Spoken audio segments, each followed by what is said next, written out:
이대호입니다. 여러분은 자녀, 미성년자에게 SNS를 사용하도록 하고 계시는지 모르겠네요. 지난해 호주를 시작으로 해서 미성년자의 SNS 사용을 아예 법적으로 금지시키는 국가가 늘고 있거든요. 어떻게 생각하십니까? 경제의 과거와 현재 그리고 미래까지 KBS 박대기 기자의 시선으로 살펴보는 경제 대기록 시간입니다. 박대기 기자 안녕하세요. 네, 안녕하십니까? SNS 하시죠? 네, 저는 이제 예전에 트위터라고 했죠. X를 좀 쓰고 있는데요. 네.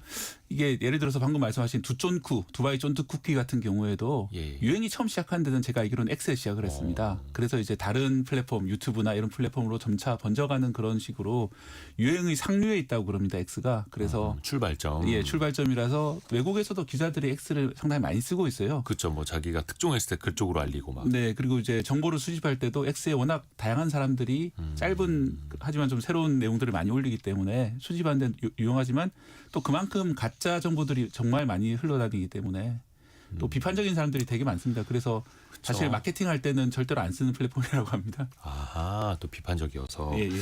근데 그 참 X 비롯해서 뭐 인스타그램도 그렇고 페이스북도 그렇고 영향력이 엄청납니다. 그래서 그 페이스북 메타 창업주인 CEO인 마크 저커버그 네. 막 미국 의회 청문회도 막 자주 불려다니고 또 이번에는 법정에도 선다면서요? 네, 그렇습니다. 미국에서 지금 관련 소송들이 수천 건이 나와 있는데요. 수천 건이요? 예. 그 중에서 이제 대표적인 소송 중에 하나가 지금 그 미국 캘리포니아주 LA 카운티 1심 소송인데 20살 여성이 10년 넘게 SNS에 중독이 됐다. 그래서 내가 이렇게 중독되고 내가 이제 불안과 우울 장애를 겪고 있는데 이게 다 이제 메타가 만든 페이스북이나 인스타그램 때문에 이렇게 된 것이다 주장을 하면서 소송을 걸었는데 미국 같은 경우에는 우리나라는 뭐 예를 들어 삼성 문제를 가지고 회장을 출석시키는 게 쉽지는 않지만은 미국에서는 이런 중요한 소송이 특히 선도적인 소송이 나올 경우에는 회장까지도 소환을 할 수 있기 때문에 그렇죠. 아마 이번에는 소환이 될 것 같습니다. 그래서 이제 그 법정에서 어떤 식으로 이제 그 발언할지 이런 좀 관심이 모여지고 있는 상황이고요. 그 전에 비슷한 소송 중에 하나가 미국의 교육청들이 이 메타를 향해서 비슷한 소송을 냈습니다. 워낙 이제 청소년들의 인스타그램을 많이 쓰니까 그런데요. 인스타그램 같은 걸 보면 외모 중심주의 또 외모 비하라든지 따돌림 이런 것들이 많이 일어나잖아요. 그래서 실제로 이제 그 소송 도중에 미국에서는 디스커버리 제도, 발견 제도라고 해서 그 내부 회사의 내부 서류를 들여다볼 수 있는 제도가 있어요. 우리나라에 좀 도입이 필요한 제도인데 우리나라에는 그런 제도가 없거든요. 네, 그렇게 서류를 들여다봤더니 메타에서도 이걸 알고 있었다는 겁니다. 아하하. 이게 이제 이걸 끊으면은 불안이나 우울이 많이 줄어든다. 안 끊으면 불안과 우울이 강해진다 이런 것들을 알고 있었는데 내부 보고서. 네, 내부 보고서 내부 실험 결과 알고 있었는데 감췄던 게 아니냐. 그래서 마치 옛날에 담배 회사들이 담배가 암을 일으키는 걸 알고 있으면서도 감춘 거와 비슷한 거 아니냐는 내부 직원의 그런 코멘트가 달려 있다고 해요. 아하. 그래서 이제 지금 논란이 되고 있는 상황이고 뭐 전 세계적으로 이제 비슷한 소송들이 있고 우리나라에서도 그래서 이제 좀 논의가 되고 있는 그런 단계입니다. 이게 사실 그 미국 빅테크 기업을 상대로 엄청난 소송을 하고 거기에 창업자를 법정이나 의회에 세우고 사실 이게 유럽이나 아시아 국가에서 펼쳐졌으면 미국에서 엄청나게 외교 문제로 막 일으켰을 텐데 당장 미국 트럼프 대통령이 그렇게 하겠죠 뭔가를. 근데 미국 내에서는 수천 건의 소송이 쏟아지고 있다라는 거고. 근데 사실 이제 SNS가 과거에도 있기는 있었어요. 싸이월드가 대표적이었고 뭐 버디버디 같은 메신저도 많이 했었고 그때도 뭐 중독 얘기가 약간 있긴 했습니다만 지금처럼 심하지는 않았잖아요. 그때는 일단 AI 기술이 발달하지 않았기 때문에 지금 같은 알고리즘을 통해서 끝없이 너희 도파민을 자극하는 그런 새로운 콘텐츠를 무한 스크롤로 공급하는 그런 체제는 아니었거든요. 내가 찾아가는 거였죠. 네, 내가 내 친구를 찾아가고 기억하실지 모르는데 일촌 파도 타기라고 해서 예, 파도 타가서 이제 가서 이제 댓글 남기는데 예전에는 또 오히려 예전이 더 예의가 발랐습니다. 그래서 댓글 남길 때 누구누구님 이런 식으로 많이 남기고요. 그렇죠. 제가 일촌 신청해도 됩니까? 막 이렇게. 예, 일촌 신청해도 됩니까? 이렇게 예의 인사하고 막 그런 문화였고 제가 최근에 좀 재밌었던 게 그 네이버가 사고를 하나 친 게 있죠. 네이버에서 지식인 과거에 이제 유명 인사들이 지식인 답변을 올린 게 실명으로 이제 공개돼 버린 일이 최근에 있었는데요. 그러면 익명으로 썼던 글이 실명으로 됐으니까 정말 그 안 좋은 내용들도 많이 올리지 않았을까 좀 걱정이 되는데 의외로 괜찮았어요. 왜냐하면은 20년 전에 보통 썼던 글들이거든요.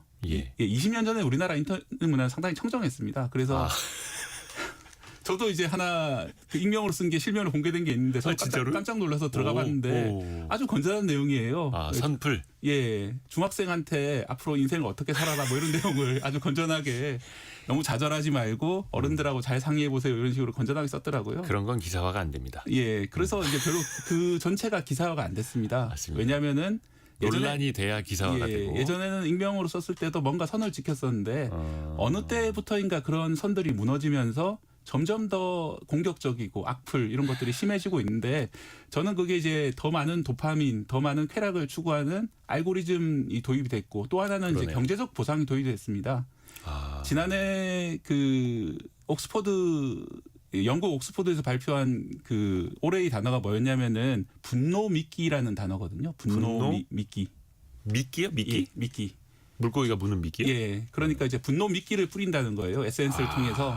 그러니까 열받을 만한 내용을 계속 보내는 거죠. 일부러. 예. 왜냐면은 사람들이 분노해야 그걸 클릭하고 그걸 클릭해야 그게 돈이 되기 때문에 그렇습니다. 순한 맛은 안 좋아하고. 예. 예를 들어서 이제 유튜브 같은 경우는 조회수 1마다 1원이 지급이 되거든요. 이 창작자에게. 그렇기 때문에 최대한 썸네일 같은 것, 제목 같은 것을 최대한 자극적으로 뽑고 그렇게 하다 보니까 결국은 더 이제 이 생태계가 온라인 생태계가 더 나빠지고 있는 게 아닌가 생각이 듭니다. 아이고, 점점 더 그렇게 또 혼탁해져 가고 있고.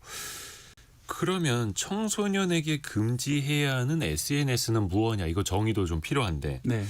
틱톡이랑 인스타그램 같은 거는 SNS니까 금지해야 되고. 네. 사실 카카오톡도 SNS인데 이건 또 그럼 메신저니까 이건 괜찮고. 이거 어떻게 봐야 됩니까? 예, 카카오톡 같은 경우가 좀 대표적으로 애매한 점이 되겠는데 이게 이제 사실 문자랑 비슷한 기능도 있고 하지만 단톡방이라든지 또 카카오 스토리에 올린 사진 같은 건 또 SNS처럼 보이기 때문에 요즘에 거기 쇼폼 그 예. 영상도 막 하잖아요. 예, 그리고 이제 아까 말씀드린 것처럼 돈이 되기 때문에 그런 쇼폼이라든지 그쵸. SNS 기능을 더 활성화시키려고 하는 단계에 있기 때문에 만약에 실제로 규제를 한다면 그것도 좀 나눠가지고 1대1은 허용을 하되 단톡방이라든지 뭐 좀 그런 SNS를 규제하는 방식이 되어야 되기 때문에 실제로 이걸 우리나라에서 당장 적용한다면은 여러 가지 논란이 많이 있을 것 같습니다.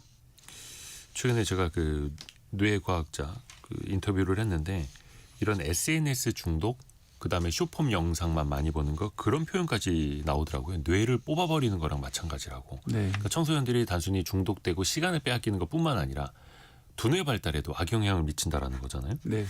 그래서 결국에는 SNS 사용을 법적으로 막겠다라는 건데 네. 이거는 그럼 법을 이제 막 제정을 해요? 예, 실제로 호주에서 세계 최초로 16세 미만 그러니까 우리나라로 치면은 중학생이나 고등학교 1학년 정도까지는 못 쓰도록 이제 법을 만들었습니다. 근데 호주에서 이 법이 좀 참고할 만한 게 이제까지는 그걸 안 쓰면 이제 부모한테 책임을 돌린다든지 개인한테 책임을 돌렸는데 그게 아니라 이 인스타그램 같은 회사에 책임을 돌렸어요. 너희가 청소년이 쓰는 걸 못 막았으니 너희가 책임을 져야 된다. 최고 400억 원 이상의 벌금까지 매기는 식으로 했기 때문에 네. 상당히 강한 이런 처벌이 들어갔고요. 호주에서 그랬던 게 SNS 통해 가지고 살인이 일어났습니다. 그 설교를 하고 있는 신부님한테 대해서 살인이 일어났는데 그게 이제 SNS를 통해서 극단주의자들하고 교류를 하고 또 SNS로 생중계되고 이러면서 이제 문제가 됐던 것이거든요. 그래서 그런 커다란 이제 사회적인 어떤 사건을 겪은 다음에 호주 총리가 나서가지고 도저히 안 되겠다, 막아야 되겠다고 나섰고 실제로 법이 통과돼서 세계 최초로 지금 적용이 돼 있는 상태고요.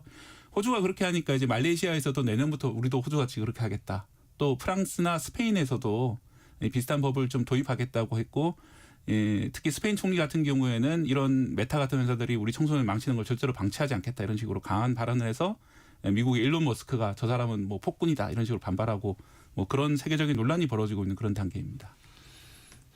그러면 정부가 나서서 이렇게 청소년의 SNS를 금지를 하면 과연 중독에서 벗어날 수 있을 것인가? 네. 실효성은 있을까요? 어때요? 그래서 항상 그 실효성이 문제인데 우리나라는 좀 아픔이 있었던 게 과거에 2011년도인가요? 그때 청소년 게임 중독을 막겠다면서 심야 시간대 게임 사용을 금지했던 적이 있었거든요. 네.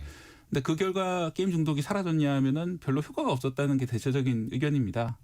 네, 그래서 왜냐하면은 이제 VPN 같은 식으로 우회할 수도 있고 예, 부모의 이제 아이들을 도용한다든지 그런 다양한 방법들이 가능하기 때문에 실제로 오히려 음지에서 더 양성화되고 그런 일들이 많이 벌어졌어요. 음지에서 더 횡행하는 일들이 많이 벌어졌기 때문에 이제 더 문제가 됐는데 그래서 이번에도 막아봤자 어차피 VPN으로 우회를 한다든지 아니면 이제 뭐 부모 명의의 핸드폰을 갖다 개통하는 식으로 이제 쓴다든지 뭐 다양한 이제 우회가 가능하지 않겠느냐. 그래서 우리나라 정부에서도 지금 여론은 좀 확인하고 있는 단계인 것 같습니다. 그 VPN이라는 건 이제 인터넷 주소 IP를 뭐 해외로 우회하는 수단 뭐 이런 걸 말씀하시는 네, 거죠. 그러니까 내가 이제 한국에 접속을 하면서도 실제로는 미국에 있는 사람처럼 규제가 없는 나라에 접속하는 것처럼 접속을 해서 몰래 쓴다든지 하는 방법들이 가능한 것이죠.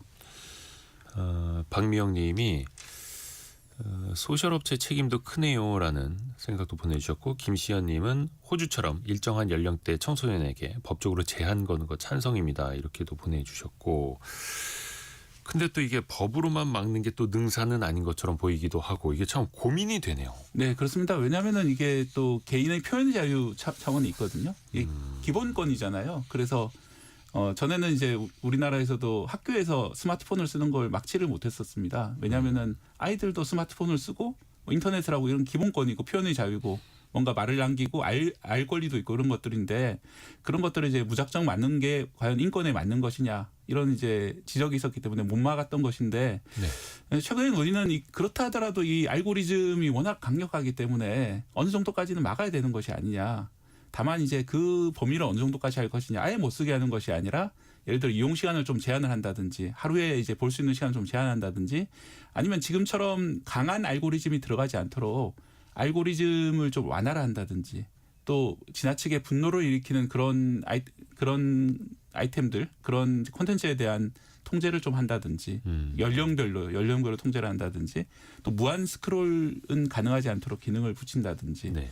또 청소년에 대한 교육을 강화할 책임 그리고 이제 가짜 정보라든지 잔혹한 콘텐츠에 대해서 걸을 수 있는 그런 것들을 이 플랫폼 회사들에 더 많이 요구한다든지 그런 식으로 좀 정교화돼야 된다는 논의가 있는 상황이고요. 다만 앞서 말씀드린 것처럼 워낙 그 아이들에 대해서 해악이 되게 크고 외국에서는 충격적인 범죄도 많이 벌어지고 있는 상황이기 때문에 유럽 그리고 호주까지 지금 막고 있는 상태거든요. 그래서 물론 이제 미국 빅테크도 트럼프 대통령을 이용해서 우리나라가 만약에 선도적으로 규제를 할 경우에는 여러 가지 제재를 강할 수도 있지만은 워낙 세계적으로 또 여론이 그렇게 형성되고 있는 상황이기 때문에 우리도 좀 해외에서 어떤 식으로 입법이 되는지에 대해서도 좀 동향을 파악할 필요가 있을 것 같습니다. 그렇죠. 또 이제 청소년기에는 뭐든 중독되기 또 쉬워요. 네. 또 어떤 뭐 공부에 대한 뭐 학업에나 막 스트레스 압박이 또 있고 어느 쪽으로는 또 풀 것이 또 필요하고. 네. 빅테크 기업 입장에서 보면 청소년들의 그 SNS 사용이 많이 금지가 되면 이거는 뭐 실적이나 이렇게 또 타격이 크다고 말하겠죠. 거기는. 네. 뭐 아무래도 이제 청소년들이 그대로 자라가지고 성인이 되고 청소년들이 유행하기 시작한 게 금세 퍼지는 거거든요. 처음에 네, 이제 그렇죠. 페이스북은 요즘 거의 안 쓰잖아요. 특히 우리나라에서는. 아저씨들이 많이 쓰는 거라고 아저씨들만 하죠. 쓰는 SNS가 된 것처럼 그 새로 사회에 진입하는 청소년 시장을 잡는 게 중요해서 그래서 인스타그램이나 틱톡이라든지 이런 것들이 많이 뜨고 있는 것이 10대부터 유행을 해서 그게 20대, 30대로 그 사람들 나이가 들면서 올라오는 그런 개념이더라고요. 그래서 만약에 청소년이 맞게 된다면 이런 빅테크는 아주 강하게 반발할 거고 앞서 말씀드렸다시피 일론 머스크가 뭐 독재자다 이렇게 욕하면서 이렇게 반발하는 것도 결국은 자기들 사업할 권리를 달라 이런 식으로 좀 주장하고 있는 그런 상황입니다. 다만 이제 말씀하신 것처럼 청소년 중독이 워낙 심각한 그런 상황입니다. 그렇죠. 그렇죠. 해서 조금 더 공론화를 거쳐서 이것도 좀 해결책을 찾아봐야 되는데 근데 앞에서 말씀해 주신 것처럼 호주뿐만 아니라 뭐 이제 아시아 국가들까지 이거 법제화하는 나라들이 많이 네. 나타나고 있으니까 그들의 선례를 우리가 또 많이 봐야겠어요. 네, 그렇습니다. 말레이시아라든지 인도 같은 경우에도 도입을 했고 결국 이제 여러 나라들이 도입한다면 우리나라도 결국 따르지 않을까 생각이 들고요. 제가 좀 이 관련 취재를 하면서 마음이 안타까웠던 게 네네네. 청소년들 중학교 학생들한테 물어보니까 그렇게 얘기를 해요. 혹시 내 친구 중에 누군가가 내 욕을 SNS에 올리지 않았을까? 그 욕을 올렸는데 나만 모르고 있는 게 아닐까? 내가 대응을 해야 되는데. 그래서 그게 불안해서 자꾸 들여다본다고 해요. 아 그래요. 예. 예전에는 복도에서 얘기하고 예. 다른 방 가서 내 얘기하고 있고 이럴 수 있었으나 예. 이젠 그게 이제 SNS로 또 예. 불안감이 되는 거네요. 예. 그래서 그게 과연 옳은 상황인가? 이게 이대로 놔둬도 될까? 이런 생각들이 많이 들었습니다. 생각해 볼 거리가 많습니다. KBS 박대기 기자였습니다. 고맙습니다. 감사합니다. 라디오 정보